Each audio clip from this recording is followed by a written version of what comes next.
Hola, buenas tardes, días, noches. Mi nombre es Dana Valeria Cisneros Acevedo. Estoy estudiando el segundo semestre en el Colegio de Historia. Estoy estudiando Historia en la Benemérita Universidad Autónoma de Puebla. Este video es con el fin de evaluar algunas lecturas y videos que se abordaron durante un periodo. Y bueno, empezando, voy a comenzar con el capítulo 1 de La Invención de América de Edmundo O'Gorman. Él aquí habla sobre si realmente fue un descubrimiento que tuvo España hacia América. Descubrimiento, ya que él también menciona aquí una manera ontológica de ver esto, de cómo ellos lo veían. Ontológico quiere decir que es un proceso productor y no como algo que ya estaba previo, que este es el debate que se crea, ya que América siempre ha estado y España fue la que llegó, ¿no? Esto no fue como que realmente lo inventaron, porque ya había algo previo ahí. Y también aquí él cita y menciona a León Portilla, que esto nos lleva a la segunda lectura. Esta es la falacia histórica de Miguel León Portilla. Él aquí critica la palabra encuentro, ya que un encuentro habla de igualdad y es de una forma pacífica, lo cual no sucedió un encuentro entre el nuevo mundo y el viejo mundo, ya que si hablamos de un encuentro, esto sería minimizar la violencia, la desigualdad y la explotación que se vivió en este proceso. Así que pues no estamos hablando de un encuentro. Y también él menciona una necesidad de conocer la historia de cómo vivieron este proceso los pueblos nahuas, pero igual entra un debate que hemos tenido en clase de por qué solo un pueblo náhuatl, por qué no podemos hablar como de las demás civilizaciones, los demás pueblos que lo vivieron esto. Entonces, aquí tenemos, se va relacionando todo con la tira de peregrinación o el código Turini. Esta tira nos habla desde que salieron los primeros pobladores de Aztlán, que sería como el inicio de todo, y hasta llegar a Tenochtitlan hacia la fundación. De hecho, Aztlán en náhuatl significa lugar de garzas, lugar de blancura o tierra rodeada de agua. Ellos tenían aquí un teocalli dedicado al agua y al fuego. Esto era en el centro de Aztlán y alrededor estaban los demás pueblos. Los demás pueblos o barrios, o mejor nombrarlos como su nombre, como es, los Calpoltin. Estos eran 7, los Huejotzincas, Chalcas, Xochimilcas, Malinalcas, Chichimecas, Tapanecas y Matlancincas. Ellos fueron los que agarraron camino y se fueron a Tenochtitlan. Ellos eran liderados por 4 grupos, bueno, en 4 personas, y igual en 4 grupos. Eran 3 hombres y una mujer. Y ellos llevaban un huitzilopochtli chiquito en escultura de madera o huesos. Su primera parada ya en su peregrinación fue bajo un árbol de ahuehuete. Estos árboles son árboles muy grandes y con un tronco igual muy, muy ancho. Son árboles estables, muy grandes. Y ahí dejaron al Huitzi, pero se rompió el árbol mientras estaban comiendo. Algo que no me causa un tanto de conflicto en el video es que sí te digan, ¿no? Estaban comiendo tamales, que los tamales los traían en su chiquihuite, pero nos mencionan el sabor de los tamales y como que entras como de cómo pueden saber de qué sabor son los tamales si nada más se ve un tamal y todos se ven iguales, que sí estaban en el chiquihuite, pero eso es algo como que yo siento que está un poco de más decir el sabor exacto del tamal. Bueno, también les aparecían unos hombres búhos que eran los Tlalcatelolco, y también ahí empieza como tal la peregrinación. Unos se quedaban y los demás avanzaban. Y pues ya, esto como tal empieza en el año Omeccali o 2 Casa. Y pues más que nada la tira de peregrinación nos cuenta el año en el que salían de un lugar, cuando llegaban, el tiempo que se quedaban, el año en que se iban, otra vez hacia donde llegaban, el tiempo que se quedaban y si les llegaba a pasar algún descontento o infortunio, lo contaban. De hecho, pues en esto termina la tira, ¿no?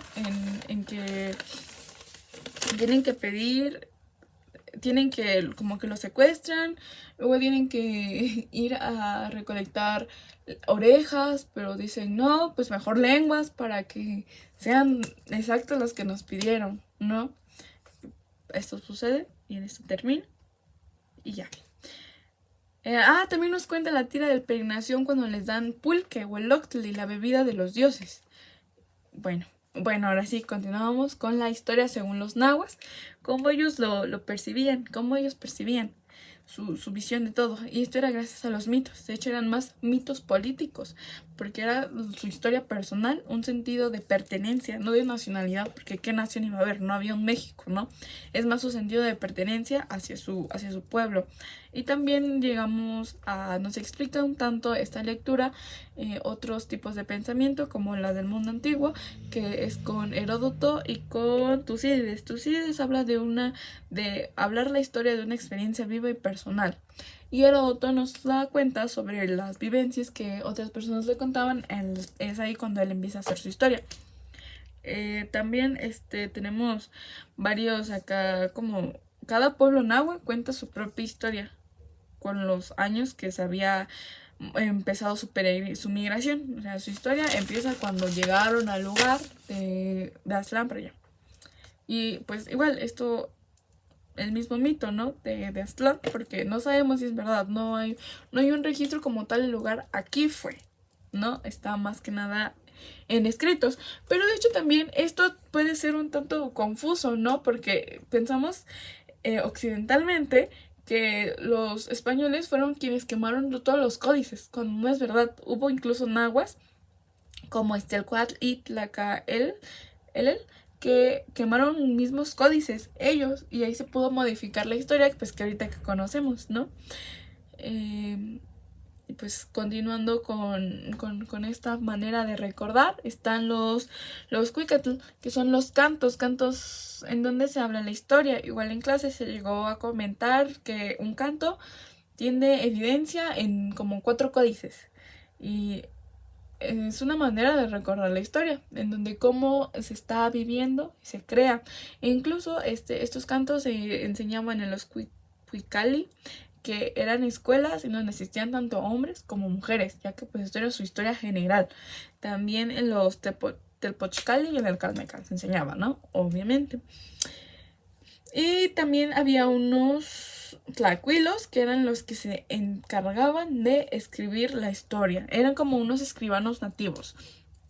Continuando lo que estaba pasando en España, que es la unión de las dos coronas. Bueno, esto es un pre de que pasara, ya que la unión de las dos coronas se refiere a Fernando de Aragón e Isabel de Castilla, de cuando ellos se casan.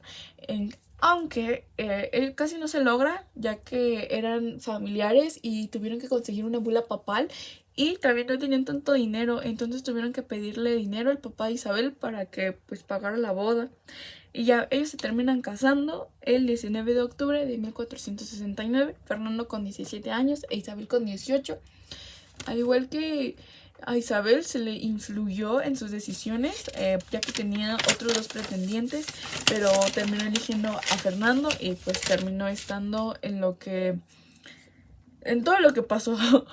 Y esta lectura es la unión de sus 2 coronas, pues porque se unieron 2 y porque se unificaron 3 reinos: Castilla, Portugal y Aragón. Y también pues nos menciona cómo no había una España como tal, sino que era conocida como la Hispania. Y pues a lo largo de la Edad Media esta ya se fue todavía unificando todavía más, y aunque fueron los últimos, pero se terminaron unificando a lo que ya es España. Pero al principio solo era dividida por reinos, se unían los reinos y se volvió España. Después hablamos sobre una reconquista imperial, en donde esto ya es durante el reinado de Isabel y Fernando. Ya pues comienza un punto de partida de imperialismo castellano, cuando en este mismo año de la conquista muere Isabel en el 1504, y se debate quién va a tener el trono, si Fernando o Juana. Juana, su hija, y pues ya sabemos en qué termina. Fernando, bueno, le terminan creando la mala fama a Juana, la terminan encerrando. Al final su propio papá, o sea Fernando, termina quedándose con el trono. También había un fray, el arzobispo de Toledo. A mí me llama la atención él porque compartimos apellido, el arzobispo Cisneros. Él fue el principal defensor por una política todavía más dura. Pues bueno, en esto finalizo. Muchas gracias.